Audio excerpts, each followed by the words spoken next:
Hello दोस्तों, आज मैं आपको सीटेट एग्ज़ाम के लिए बहुत मोस्ट क्वेश्चंस लेकर आया हूं, जो कि आपको सीटेट के एग्ज़ाम में हर बार इस तरीके के जो आपको वीडियो में दिखाऊंगा क्वेश्चंस, आपको हर एग्ज़ाम में एक न एक क्वेश्चन ज़रूर देखने को मिलता है। इसी प्रकार से मैं कुछ क्वेश्चंस लेकर आया हूं जो सीटेट एग्ज़ाम के लिए बहुत महत्वपूर्ण हैं। तो देखिए, पहला क्वेश्चन देखिए, एक आयत की लंबाई L और उसकी चौड़ाई लंबाई की आधी है। इस आयत का परिमाप क्या होगा यदि उसकी लंबाई दोगुनी कर दी जाए एवं उसकी चौड़ाई समान रखी जाए। तो दोस्तों, इसमें आयत का जो परिमाप पूछ रहा है, तो उसके लिए आपके लिए इसकी लंबाई L दे रखी है और उसकी चौड़ाई जो है L की आधी है, लंबाई की आधी है।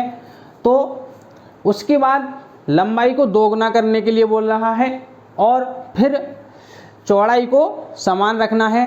तो उसके बाद परिमाप क्या होगा, तो देखिए, सबसे पहले हमें क्वेश्चन क्या कह रहा है इस तरीके से हमें बनाना है। जैसे कि जो दे रखा है हमें लिखना है लंबाई क्या है,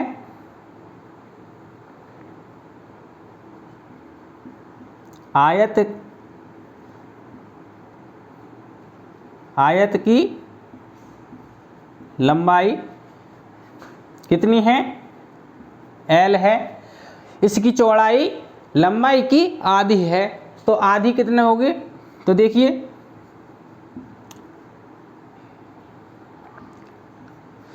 चौड़ाई लंबाई की आधी है तो L/2 हो जाएगी। ठीक, अब आपसे क्या कह रहा है कि इसका आयत का परिमाप ज्ञात कीजिए यदि उसकी लंबाई दोगुनी कर दी जाए। तो लंबाई क्या है, L है। तो देखिए, दोगुनी करने के बाद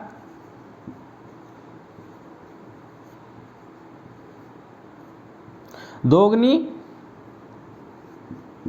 लंबाई आपकी कितनी हो जाएगी, 2L हो जाएगी। दोगुनी आपकी L की 2 गुनी हो गई, यानी कि 2L हो गई। अब आपको बस परिमाप पूछ रहा है और परिमाप का फॉर्मूला क्या होता है आपका, तो देखिए, परिमाप ज्ञात करने के लिए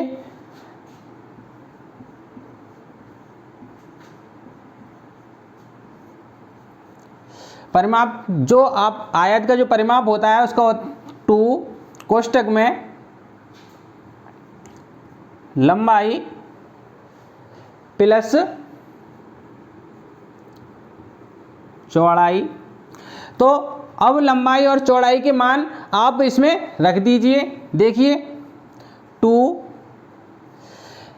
लंबाई हमें वो रखनी है जो दोगुनी करने के बाद हमारी जो लंबाई निकली है उस लंबाई को रखना है, यानी कि 2L प्लस चौड़ाई कितनी है आपकी, चौड़ाई है आपकी L/2। L/2, इसका एलसीएम लीजिए इसमें 2। अब एलसीएम लेंगे तो क्या होगा, 2 का मल्टीपल इसमें होगा, 2 2 जा 4L हो जाएगा प्लस L। अब देखिए, जो आपका ये 2 है ना, ये 2 से इस 2 को मिटा देंगे, कट कर देंगे। अब देखिए क्या बचा आपका, 4L प्लस L, तो बराबर कितना हो जाएगा, 4L और एक L कितना हो गया, 5L। 5L निकला तो आपके देखिए, आपको परिमाप कितना निकला, 5L। तो यही आपका क्या हुआ, उत्तर हुआ। तो यही ज्ञात करा रहा है, परिमाप निकालने के लिए बोल रहा है। तो यही क्या हुआ, 5L आपका परिमाप हुआ।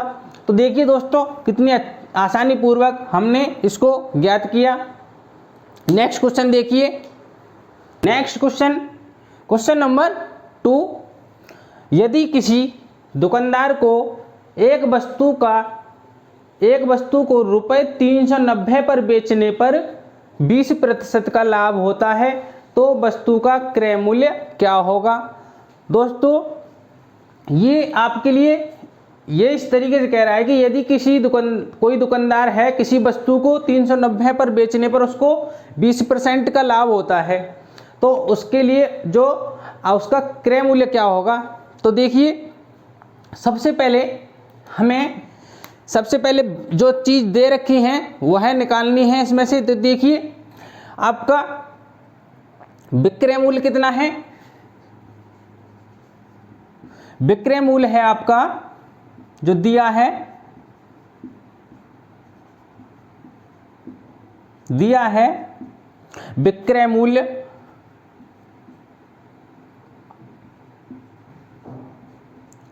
विक्रय मूल्य कितना है 390 रुपये।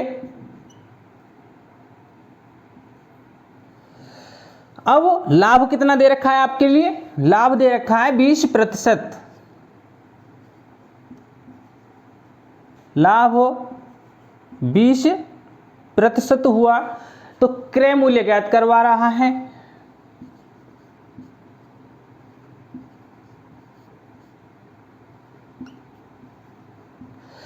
तो दोस्तों आपने देखा होगा कि इस तरीके से क्रय मूल्य निकालने के लिए कौन सा फॉर्मूला यूज करेंगे आप। तो देखिए आपका जो फॉर्मूला है उसमें आपके लिए यूज करने के लिए देखिए क्या करेंगे।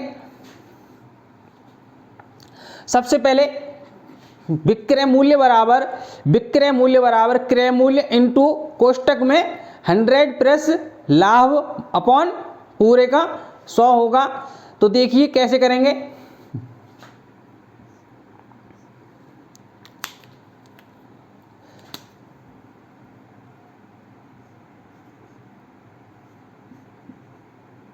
विक्रय मूल्य बराबर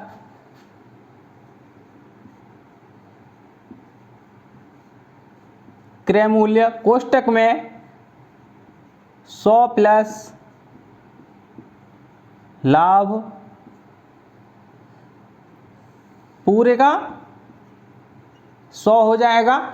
तो आप अब आगे क्या करेंगे, तो इन सब का मान आप रख देंगे। यहां पर देखिए लाभ जो होगा प्रतिशत में होगा। अब विक्रय मूल्य आपका कितना दे रखा है, विक्रय मूल्य आपका 390 रुपये। क्रय मूल्य आपसे पूछ रहा है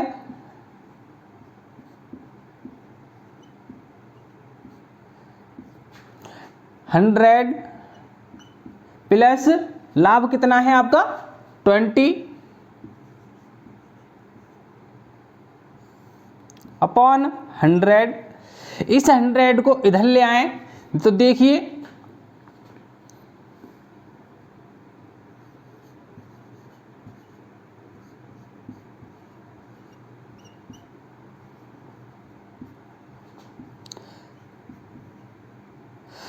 आपका ये कितना हो जाएगा 100 और 20 120।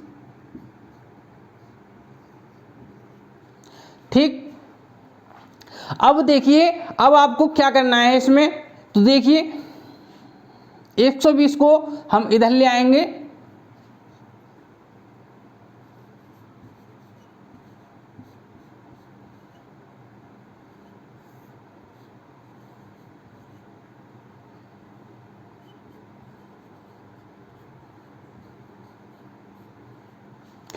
अब देखिए आपने इस तरीके से कर लिया। तो अब देखिए क्या करेंगे, इस जीरो से एक जीरो खत्म कर देंगे और आप इसको 10 को 2 से काटेंगे और 2 से काटने पर आपका 2 5 जा 10 होता है, 2 5 जा 10 होता है और 2 6 जा 12 होता है। अब इसमें देखिए आपको 6 से काटना है, इसे 6 से, तो 6 से इसको काटेंगे तो 6 से 6 छिंग 36, कितना बचा 3 बचा और 0 30 हो जाएगा, 6 पंजे 30। तो देखिए अब 5 का ये हो जाएगा आपका 65 गुणा 5 बराबर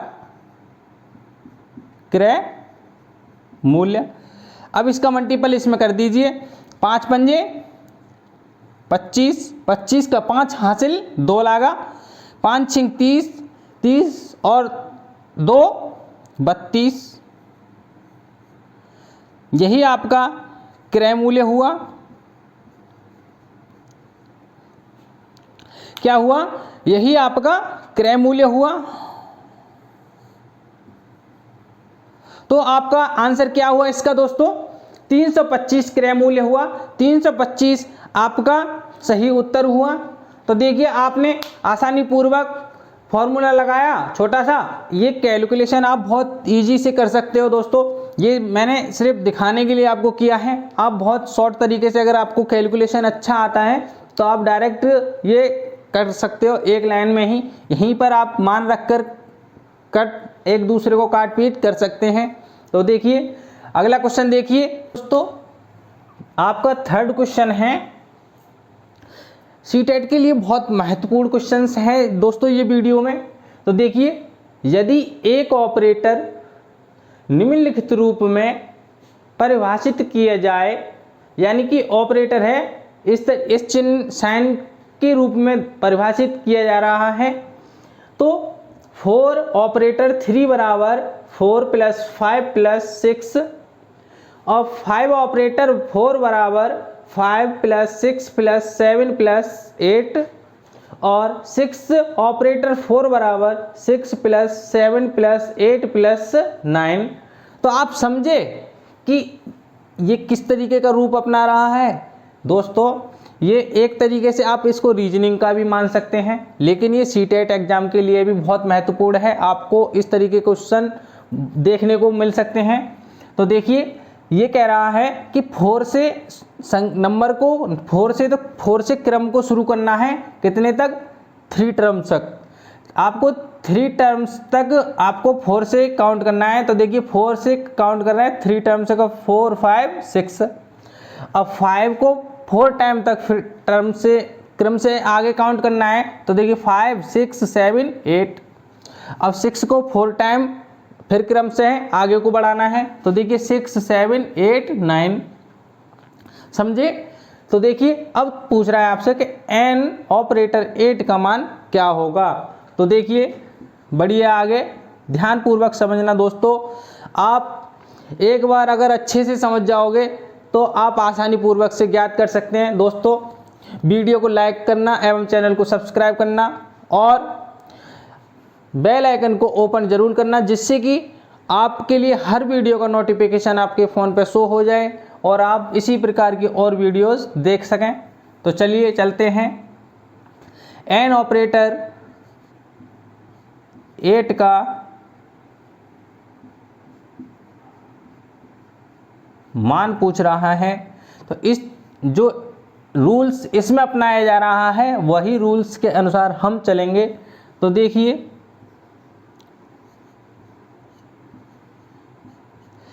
n को कितने टर्म्स तक करना है हमें? 8 तक। तो n को बढ़ते हुए क्रम में 8 टाइम हमें लिखना है। तो देखिए n + 1 हो गया, n प्लस कोष्टक में n + 1 2 हो गया, प्लस कोष्टक में n + 2 3 हो गया, प्लस कोष्टक में n + 3। ये याद रखना दोस्तों, इस नंबर से हमेशा एक नंबर कम होगा, लेकिन पद एक आपका ज़्यादा होगा, क्योंकि आपका एक पद n है, तो इसीलिए आपके नंबर के अनुसार एक पद अधिक होगा। Plus n + 4 plus n + 5 plus n + 6 plus n + 7। तो काउंट कर लीजिए दोस्तों, 1 2 3 4 5 6 7 8।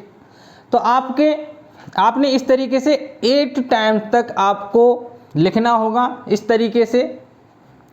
तो बस अब देखिए आपको n काउंट करना है, प्लस है तो देखिए आप ऐसे भी कर सकते हैं। देखिए एक लाइन और बढ़ा देता हूँ, n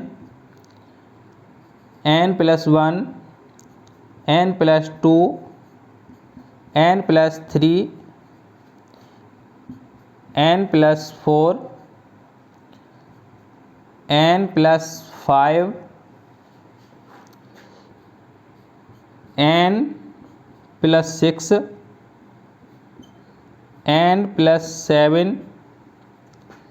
तो आपने इस तरीके से इसको लिख लिया। अब इसमें से n आपको काउंट करना है, n कि आपके n कितने हैं।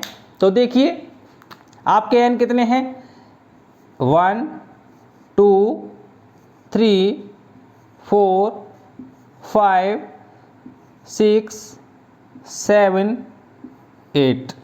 तो आपके n कितने हुए, 8 हुए। तो 8n लिख देंगे इस तरीके से। अब देखिए अब जो आपके नंबर बचे हैं उन नंबरों को काउंट कीजिए। देखिए 7 7 और 6 13 13 5 18 18 4 22 22 और 3 25 25 और 2 27 27 और 1 28। दोस्तों ये आपका n ऑपरेटर 8 का मान हुआ, यही आपका सही उत्तर हुआ। तो आपके लिए कोई ज़्यादा कठिन तो नहीं लगा। देखिए आपको सिर्फ इसको जो रूल्स ये फॉलो कर रहे हैं इसके साथ भी हमें वही रूल्स फॉलो करने हैं। तो देखिए नेक्स्ट क्वेश्चन देखिए मेरा, बहुत इजी क्वेश्चंस आते हैं दोस्तों सीटेट एग्जाम में, लेकिन अगर आप उसके तरीके अगर आपके पास नहीं है तो आप क्वेश्चन को आसानी से गलत कर सकते हैं और गलत करने का नतीजा आप जानते हो कि आपका 1 नंबर कट जाएगा। 1 नंबर आपको ऊपर बढ़ने से रोक सकता है। तो देखिए नेक्स्ट क्वेश्चन क्या है, एक समचतुर्भुज के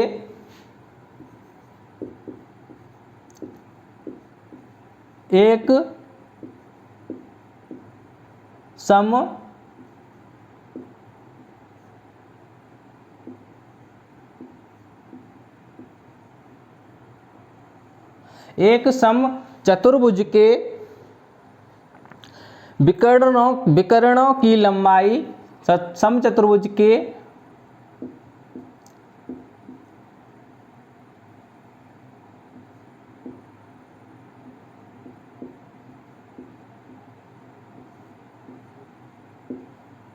विकर्णों की लंबाई 8 सेंटीमीटर और 6 सेंटीमीटर है।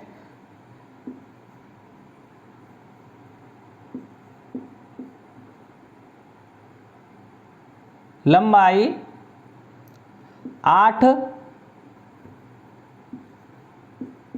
सेंटीमीटर और 6 सेंटीमीटर है। 6 सेंटीमीटर है, इसका परिमाप बताइए। इसका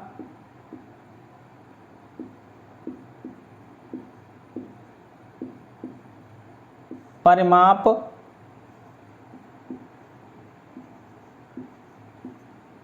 बताइए।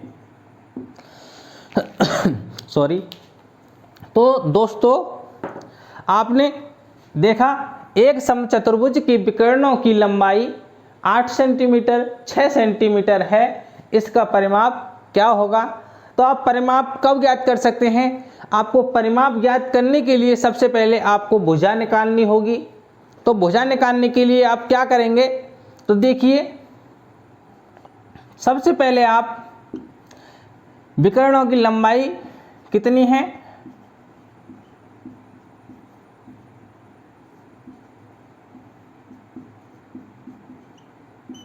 विकर्णों की लंबाई 8 सेंटीमीटर, 6 सेंटीमीटर। तो यह आपकी विकर्णों की लंबाई है। और भुजा ज्ञात करने के लिए अगर आपके पास विकर्ण दे रखे हों तो आप भुजा कैसे ज्ञात कर सकते हैं? तो देखिए, भुजा ज्ञात करने के लिए आपको सबसे पहले क्या करना है, आपको छोटी सी चीज़ का ध्यान रखना है कि आपके पास विकर्ण है तो हम भुजा कैसे ज्ञात कर सकते हैं। तो देखिए 1/2 root d1 square plus d2 square. आपको ये फॉर्मूला है, इसको याद रखना है भुजा निकालने के लिए। भुजा बराबर 1/2 अंडर रूट में d1 square plus d2 square. तो देखिए अब इनके मान रखिए 1/2 d1 बराबर कितना है आपका 8 का स्क्वायर प्लस d2 आपका 6 है तो 6 का स्क्वायर 1/2 इसको 8 कितना होता है 64 होता है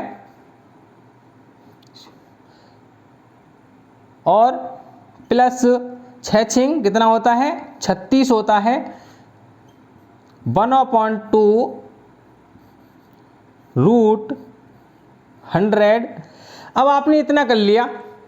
अब आप इतना कर लेंगे तो देखिए आप कैसे करेंगे। अब इसको देखिए, अब जब आप ये 100 है तो 100 किसका वर्ग है 100 है 10 का वर्ग, 100 10 का वर्ग है। तो अगर अंदर जैसे कि आपने देखा होगा कि इस रूट के अंदर 4 दे रखा होगा तो रूट बराबर आप करेंगे 2 × 2। दो रूट के अंदर 2 2 होते हैं तो उसको एक 2 ले लेते हैं, वही इसका मान होता है। तो इसी प्रकार से आपको करना है। तो देखिए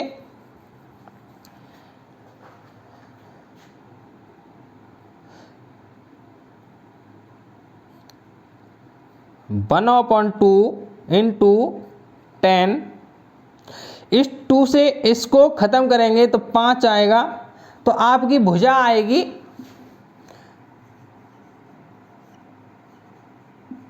भुजा बराबर 5 सेंटीमीटर। आपकी भुजा तो 5 सेंटीमीटर हो गई। अब आपके लिए क्या देखना है, अब आपको देखना है कि परिमाप कैसे निकालेंगे।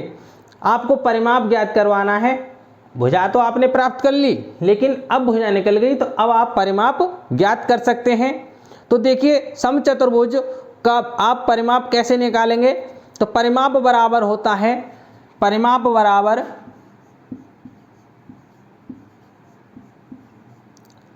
परिमाप बराबर 4 × भुजा।